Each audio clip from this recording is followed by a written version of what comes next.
Okay, abusia yebemo bibia kwaba shronko so ade aba number 1 political channel POG Media so show se afei ana se waba obe like and subscribe na afin so tima share dwumadi no ama afoforo so nsa atumi aka ensam ekoso my Ghana mu ayen so ya Japan yese brana no yebem ya bidwafo ehunu ne eko ene de eba na de ensam ene ekoso o political highway so abusia and the Medobaba room Parliament House of Ghana.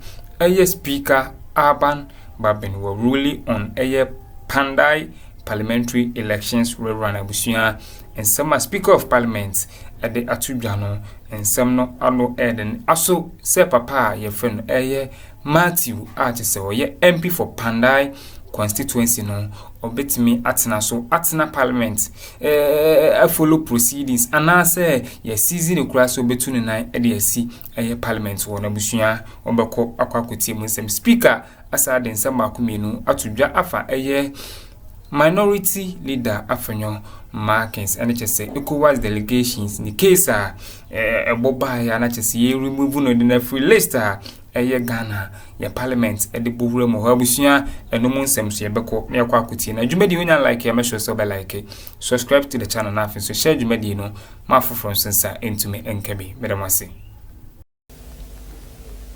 The House's attention is also brought to Article 105 of the 1992 Constitution, which provides that a person who sits or votes in Parliament, and I quote, knowing or having reasonable grounds for knowing, unquote, that he is not entitled to do so commits an offense.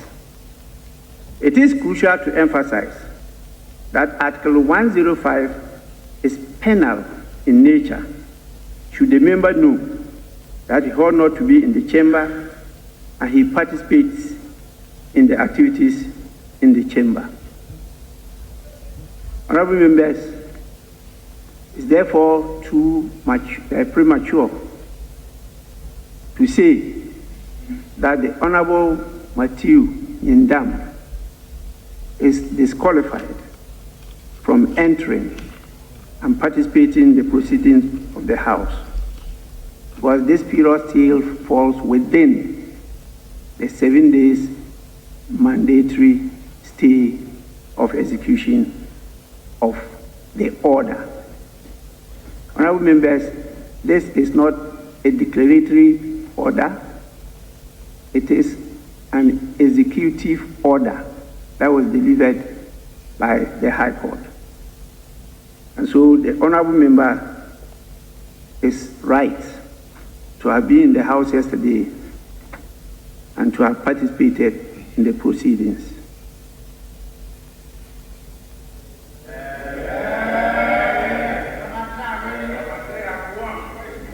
Honorable members, as I indicated, I had a second job to do, and that had to do with the ruling.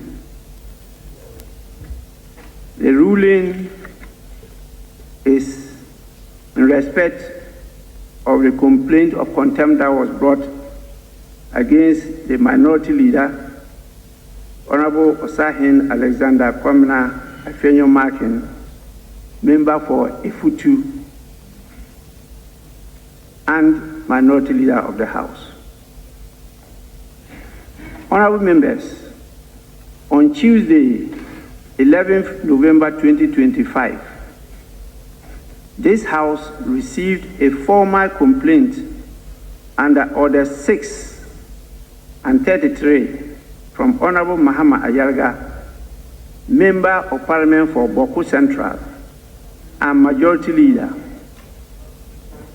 The complaint alleges that Honorable Osahin Alexander Kwamina Afenyo Markin, member for Ifutu and minority leader, has engaged in conduct which, if substantiated, may constitute contempt of Parliament and a breach of parliamentary privilege pursuant to Orders 30 and 31-0 of our standing orders. The complaint arises from events said to have occurred during the sitting of the ECOWAS Parliament in Port Harcourt, River State, Nigeria, from 25th to 28th September 2025. According to Honorable Ayarga, Honorable Afenyo Markin attended that session of the ECOWAS Parliament in contravention of a duly adopted resolution of this House, which included his name from Ghana's delegation to that regional parliament. The complainant asserts further that this conduct amounts to an affront to the authority and dignity of Parliament, and accordingly invites the Speaker to refer the matter to the Committee on Privileges and Immunities for inquiry and recommendation to the House. Honorable members, as I indicated at the close of the Majority Leader's submission that day, the standing orders prescribe the procedure to be followed when allegations of contempt or breach of privilege are raised. It falls to the Speaker, in the first instance, to determine whether the facts disclosed in the complaint established a prima facie case warranting referral to the committee. Members recall that I deferred my ruling to the next day, and that was to be Wednesday, 12 November 2025. However, the pressures of business on the order paper made it impossible to deliver the ruling on that day. I am now in a position to do so. In considering this matter, I have reflected carefully on the facts alleged, the standing orders, and the relevant constitutional and statutory provisions governing 1, the authority of Parliament, 2, the binding force of parliamentary resolutions, and 3, the scope of Parliament's contempt jurisdiction. What is the nature and effect of a resolution of Parliament? Honorable members, a resolution of Parliament is a formal act through which the House expresses its collective will on a matter properly before it. Once adopted, a resolution becomes a binding decision of the House until it is rescinded, suspended, or varied in accordance with the standing orders of the House. A resolution, therefore, has continuing effect, and the Speaker, as the presiding authority, is bound to give effect to it. While the Speaker may clarify the scope or meaning of a resolution, he cannot amend, modify, or disregard it unilaterally. Honorable members, this principle reflects the doctrine of collective responsibility. When Parliament speaks through a resolution, that decision binds all members, irrespective of political affiliation, leadership status, or personal opinion. As Eskime reminds us, and I quote Eskime, the dignity of Parliament depends upon the observation of its rules, and the authority of Parliament depends upon their enforcement, unquote. This is the foundation upon which parliamentary collective responsibility rests. So what is the power and scope of Parliament's contempt jurisdiction? Contempt of Parliament refers to any act or omission that obstructs, impedes, or undermines Parliament in the performance of its functions, or which affronts its dignity, or tends either directly or indirectly to obstruct, impede, undermine Parliament in the performance of its functions, or affront the dignity of Parliament. Parliament's power to address contempt is inherent in its constitutional status as a coordinate arm of government and is expressly recognized under Article 122 of the Constitution, Order 30 of the Standing Orders, and Section 26 of the Parliament Act 1965, Act 300. Honorable members, the jurisdiction to sanction contempt is not limited to acts committed within the chamber. The relevant test is whether the conduct, wherever it occurs, has a direct or indirect tendency to obstruct, diminish, or bring Parliament into disrepute or ridicule. Parliament may therefore exercise its contempt jurisdiction over conduct occurring outside the presence of the House, where such conduct undermines the institution's authority or impairs its ability to give effect to its decisions. Honorable members, I note that the specific instances of contempt listed in the standing orders, such as disorderly behavior, deceit, or disobedience of an order issued by the presiding officer, do not expressly identify non-compliance with or disregard of a resolution as a distinct ground of contempt. A resolution, as earlier observed, is a decision of Parliament, not an order of the Speaker. There is therefore no express provision making its breach a stand-alone category of contempt. However, Section 26 of Act 300 makes clear that the enumeration of contempt grounds is not exhaustive. Parliament retains the right to treat as contempt any act that impedes its functions or affronts its dignity. Order 31A similarly contemplates conduct, whether specific or general, that brings Parliament. All right, Abusia, and teachers and some movie, and your cocotin, and I'm sure you may do like ya. Or be like subscribe to the channel now, so share Jumadino, Marfo Fransunsa, into me, and can be a hobrasa consul, measure say, or bet your wife under the comment section. I feel Busiamomianco, Yankonkuti, a photos me, and some a speaker of Parliament, Aban Bagbin, added to us. Into disrepute or undermines its institutional authority. It is within this broader category that the present allegation must be assessed. Honorable members, it is useful to consider what constitutes an affront to the dignity or authority of Parliament. Orders 30C and 31 prove directly or indirectly brings Parliament into disrepute or which undermines its authority, reputation, or dignity may amount to contempt.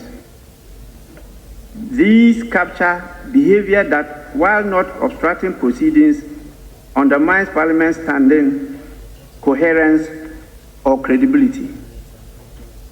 An affront to the dignity or authority of Parliament may arise where a member's conduct A. challenges or disregards a valid act or decision of the House. B. diminishes the institutional authority of Parliament or the Speaker. C. undermines public confidence in the discipline, unity, or dignity of Parliament. Or D. brings Parliament into disrepute before state organs or external bodies. Unlike other specific grounds of contempt set out in the standing orders, this category focuses not on the place where the act occurred, but on its effect. Conduct that conveys the impression that Parliament's decision may be ignored without consequence qualify as an affront to dignity, even if committed outside the presence of the House. democratic experience across the world teaches that institutions endure not by their formal design alone, but by the conduct of those entrusted with them. The strength of this House, therefore, rests not merely in its constitutional design, but in the consistent respect members accord to its decisions and processes. Honorable members, having reviewed the complaint, the standing orders, and the governing principles, I am satisfied that the matter raised prima facie implicates the dignity and institutional integrity of this House.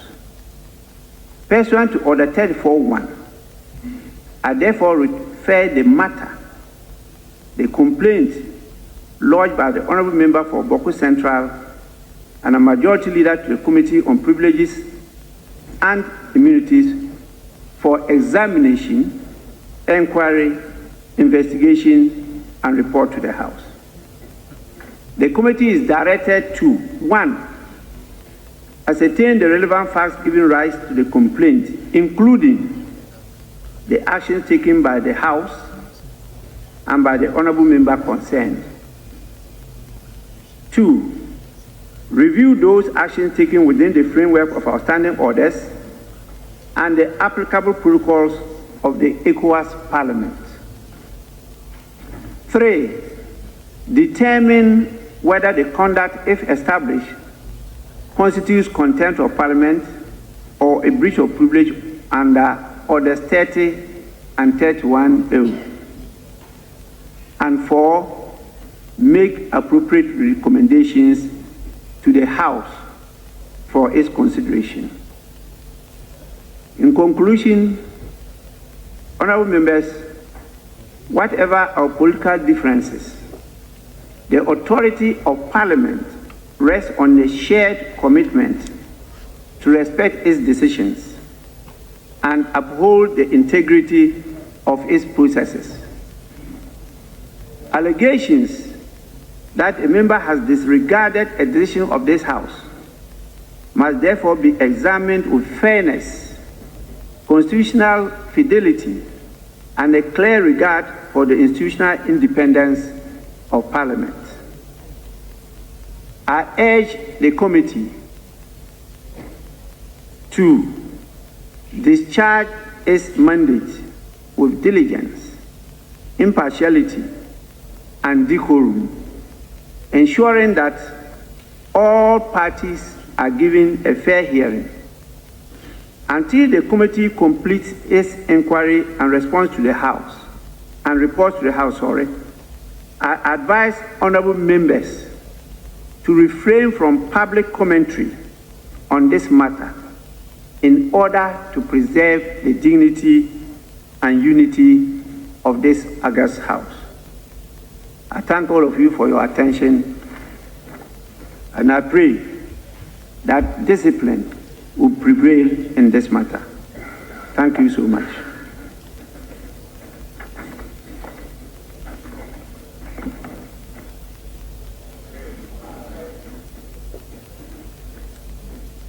Honourable members, we now take item 5.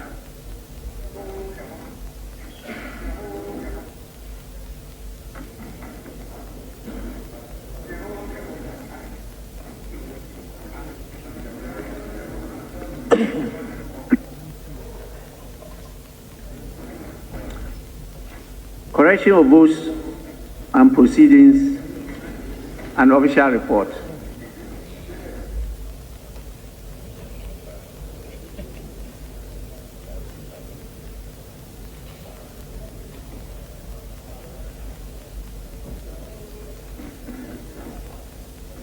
Honourable members, we will start with the votes and proceedings of Wednesday, 26th November 2025.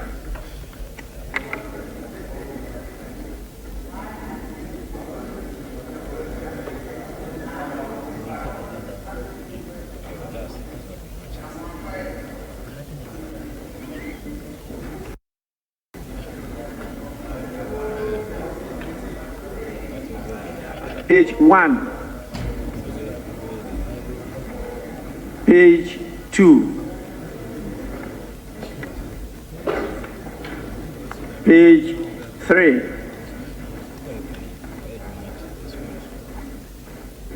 page 4, page 5,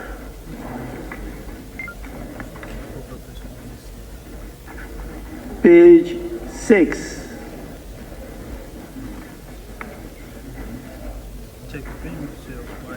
page 7,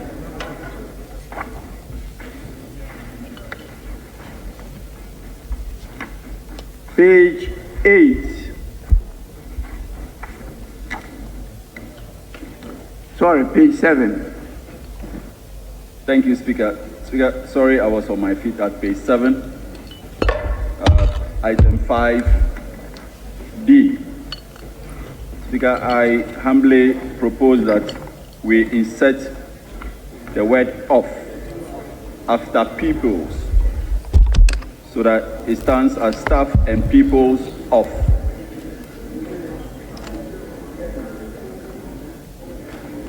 No, D.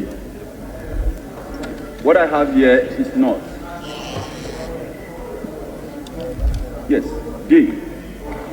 D as in dog. Yes. Delta, sorry. Staff and peoples of. So if you could insert the word "of." Thank you.